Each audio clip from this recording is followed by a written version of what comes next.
अरे यार, फिर से आज टिंडे बनाई हो, वो भी कम मसाले के साथ। कभी तो कुछ चटपटा बनाया करो। खाने में टिंडे देखकर रमेश का मूड खराब हो गया। उसकी पत्नी सावित्री ने कहा, कम मसाले खाने से पेट ठीक रहता है। हाँ, खाने की तरह जिंदगी में भी मसाला नहीं रहा। हर रोज वही चिक चिक, वही खाना और वही बीवी, कुछ भी नया नहीं है।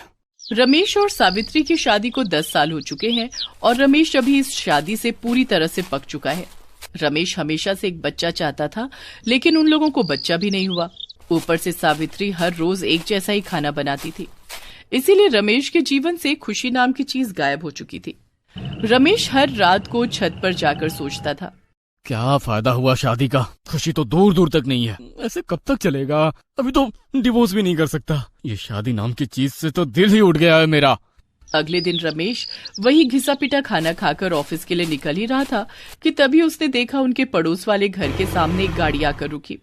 उसमें से एक जवान और सुंदर सी औरत बाहर आई और कुछ लोग गाड़ी से सामान घर के अंदर ले जाने लगे। कितनी सुंदर है यार ये लड़की, इससे तो मुलाकात करनी ही होगी। रमेश ऑफिस जाने के लिए घर से निकला और उस औरत के पास जाकर बोला, हेलो, मेरा नाम रमेश है, मैं यहीं रहता हूँ। आपका नाम क्या है? उस औरत ने बड़ी मीठी आवाज में कहा, हेलो जी, मेरा नाम रीमा है। मैं यहाँ नई नई आई हूँ, मैंने ये घर रेंट पर लिया है। वाह, बहुत बढ़िया जी। इसका मतलब आप हमारी पड़ोसी हुई। ठीक है, मुलाकात होती रहेगी। हाँ। रमेश खुश होकर वहाँ से चला गया। अरे, इतनी सुंदर पड़ोसी, सोचकर ही दिल में लड्डू फूट रहा है। ऑफिस से लौटकर रमेश ने खाना मांगा। सावित्री ने आज भिंडी पकाई थी, उसने वही दे दी। ये लो, आज भिंडी बनी है, खा लो। कभी टिंडे तो कभी भिंडी, ये सब तुम्हारी तरह ही है, बिल्कुल टेस्टलेस। इससे ज्यादा टेस्ट चाहिए तो एक और शादी करके ले आओ, मैं भी देखती हूँ कौन खिलाती है तुम्हें खाना बनाकर। हाँ, वही करूँगा, तुम चिंता मत करो। खाना तो ठीक से बनता नहीं है तुमसे, सिर्फ बड़ी बड़ी बातें करती रहती हो। अभी मैं पुरानी हो गई हूँ ना, इसीलिए ऐसा बोल रहे हो। पहले तो मुझे सर पर चढ़ाकर रखते थे। हाँ, वही तो गलती हो गई मुझसे, तुमसे शादी ही नहीं करनी चाहिए थी। झगड़ा करने के बाद रमेश छत पर चला गया। सावित्री रोते हुए अपने कमरे में जाकर सो गई। आसपास के सभी पड़ोसी अपने अपने घर में सो गए थे, लेकिन रमेश ने देखा उसके पास वाले घर में एक कमरे में अभी भी लाइट चल रही है। अरे, ये रीमा जी अभी तक सोई नहीं, जरा देखो तो। रमेश ने अच्छे से देखने की कोशिश की और देखा रीमा जी छोटे कपड़े पहनकर योगा कर रही हैं। ये क्या देख लिया मैंने, ये तो जन्नत है, जन्नत। योगा करती हैं रीमा जी, इसीलिए शरीर में चर्बी नहीं है, फिगर बढ़िया है, मेरी बीवी की तरह मोटी नहीं है। वाह रीमा जी वाह, मैं तो फैन हो गया आपका। रमेश 2 घंटे तक बस देखता रहा। अगले दिन सुबह रमेश रीमा के घर चला गया। अरे रमेश जी, इतनी सुबह सुबह यहाँ कैसे? मैंने देखा कल रात को आप योगा कर रही थी। अच्छा, तो मुझ पर नजर रखी जा रही है? अरे नहीं, ऐसी कोई बात नहीं है, वो आप हैं ही इतने सुंदर। चलिए, अब ज्यादा झूठ मत बोलिए। अरे नहीं जी, झूठ क्यों बोलूंगा? आप मुझे योगा सिखाएंगे क्या? मुझे भी फिट होना है। हाँ, क्यों नहीं, चलिए सिखाती हूँ। रीमा ने रमेश को योगा सिखाना शुरू कर दिया। रमेश योगा करने के बहाने रीमा का हाथ बार बार पकड़ने लगा। रीमा ने मना नहीं किया, उसे भी रमेश पसंद आने लगा था। रमेश ऑफिस जाने से पहले और ऑफिस से लौटने के बाद रीमा के पास योगा सीखने जाने लगा और दोनों में प्यार हो गया। और एक दिन रमेश ने सच में रीमा से शादी कर ली और उसे लेकर घर आ गया। ये देखकर सावित्री को जैसे सदमा लगा। ये क्या किया आपने? दूसरी शादी कर ली, वो भी इस डायन से। ये देखने से पहले मैं मर क्यों नहीं गई? हाँ तो मर जाओ, किसने मना किया है? वैसे भी मुझे और तुम्हारी जरूरत नहीं है, भागो यहाँ से। रमेश ने सावित्री को घर से बाहर निकाल दिया। सावित्री बेचारी रोते हुए अपने मायके चली गई। वहाँ उसके भैया और भाभी थे, उन्होंने सावित्री को जगह नहीं दी। चल जा यहाँ से, अपने पति को खुश नहीं कर पाई तू, यहाँ तेरे लिए कोई जगह नहीं है। सावित्री बेचारी क्या करती, पेट भरने के लिए वो रास्ते पर भीख मांगने लगी। उधर रमेश अपनी नई बीवी को लेकर बहुत खुश था। इतनी सुंदर बीवी तो हर कोई चाहता है। रीमा बहुत सुंदर थी, इसीलिए पूरे मोहल्ले के आदमियों की नजर रीमा पर ही थी।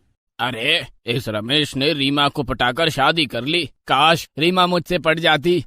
अरे वो औरत रमेश से प्यार थोड़ी करती है, वो तो बस पैसों के लिए उसके साथ है। तू भी पैसा दिखा, तुझसे भी पट जाएगी। रीमा से योग सीखने के लिए घर के बाहर आदमियों की लाइन लग गई। हर दिन वो लाइन बढ़ने लगी। एक दिन सुबह उठकर रमेश ने रीमा से नाश्ता मांगा। रीमा, नाश्ता लगा दो। मैं नहीं कर सकती, मेरे स्टूडेंट्स मुझसे योगा सीखने के लिए बैठे हुए हैं। मतलब खुद बना लो और मेरे लिए भी बनाना। ये बोलकर रीमा चली गई। रमेश बहुत मुश्किल से पराठा बनाने लगा। ये क्या बात हुई, ऑफिस भी संभालो और घर पे भी खाना बनाओ। रमेश ने पराठा बनाकर खा लिया। तभी रीमा आई और पराठा देखकर कहा, छी, ये क्या है? पराठा कोई खाता है क्या? इसमें कितना सारा तेल है। मुझे तो सैलेड खाना है। अब से तुम भी मेरे साथ सैलेड खाओगे। लेकिन मैं क्यों? सलाद खाने से बीमारी नहीं होती। अब से मैं जो कहूंगी वो तुम सुनोगे। रमेश के पास और कोई चारा नहीं रहा। रीमा उसे हर रोज सलाद खिलाने लगी। कच्ची सब्जियों को एक साथ मिलाकर वो सलाद बनाती थी। वो खाते खाते रमेश को उल्टी आने लगी। मुझे अपने आप को जूता मारने का दिल करता है। मैंने खूबसूरती के चक्कर में इससे शादी कर ली। इस सलाद से अच्छा टेस्ट तो सावित्री के टिंडे और भिंडी में था। रमेश परेशान हो गया, लेकिन रीमा कोई बात सुनने के लिए राजी नहीं थी। ऊपर से उसके खर्चे अलग थे। रमेश, जल्दी से 20,000 रुपए दो, पार्लर जाना है। पैसे क्या पेड़ पर उगते हैं? पैसे नहीं है मेरे पास। तुम मुझसे शादी क्यों की? सुनो रमेश, मेरे खर्चे नहीं उठा पा रहे हो तो बता दो, मैं किसी और से शादी कर लूंगी। आशिकों की कमी नहीं है मेरे पास। रीमा ने रमेश को धमकाया। इसके बाद रमेश समझ गया कि उसने रीमा से शादी करके बहुत बड़ी गलती की है। वो चुपचाप ऑफिस चला गया और शाम को ऑफिस लौटते वक्त रीमा के लिए गिफ्ट लेकर आया। रीमा के लिए गिफ्ट ले चलता हूँ, वो देखकर खुश हो जाएगी। रमेश घर पहुंचा। घर का दरवाजा खुला हुआ था। रमेश अंदर घुस गया और अंदर जाकर उसने जो देखा उसके होश उड़ गए। उसने देखा रीमा एक गैर मर्द के साथ बिस्तर पर बैठकर गप्पे लड़ा रही है। ये क्या कर रही हो रीमा? मेरी मर्जी, ये मेरा नया बॉयफ्रेंड है। मेरे पास योगा सीखने आया था। मैं इससे शादी करने वाली हूँ। वैसे भी मैं तुम्हारी औकात से बाहर हूँ। ये तुम क्या बोल रही हो? मैं तुमसे प्यार करता हूँ। प्यार तो मुझसे हर कोई करता है। मैं जा रही हूँ तुम्हारा घर छोड़कर, साथ में तुम्हारे पैसे भी ले जा रही हूँ। रीमा अपने बॉयफ्रेंड के साथ निकल गई। रमेश बैठकर रोने लगा। मेरा सब कुछ खत्म हो गया। पहली बीवी भी नहीं रही और दूसरी भी नहीं रही। इससे अच्छी तो सावित्री थी। पूरी रात रमेश रोता रहा। अगले दिन सुबह वो ऑफिस जा रहा था। इतने में उसके पास एक औरत आई। साहब, कुछ पैसे देंगे? खाना खाना है। रमेश ने मुड़कर देखा तो वो हैरान हो गया। अरे सावित्री, तुम? रमेश, तुम? सावित्री, मुझे माफ कर दो, मुझसे गलती हो गई। लौट चलो सावित्री, लौट चलो। सावित्री भी रो पड़ी।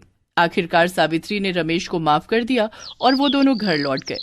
बहुत अच्छा लग रहा है घर लौटकर। बोलिए जी, खाने में क्या बनाऊं? टिंडे बना दो, तुम्हारे हाथ के टिंडे बहुत स्वादिष्ट है। चल झूठे। रमेश को सावित्री की अहमियत समझ में आ गई। इसके बाद वो दोनों खुशी खुशी रहने लगे।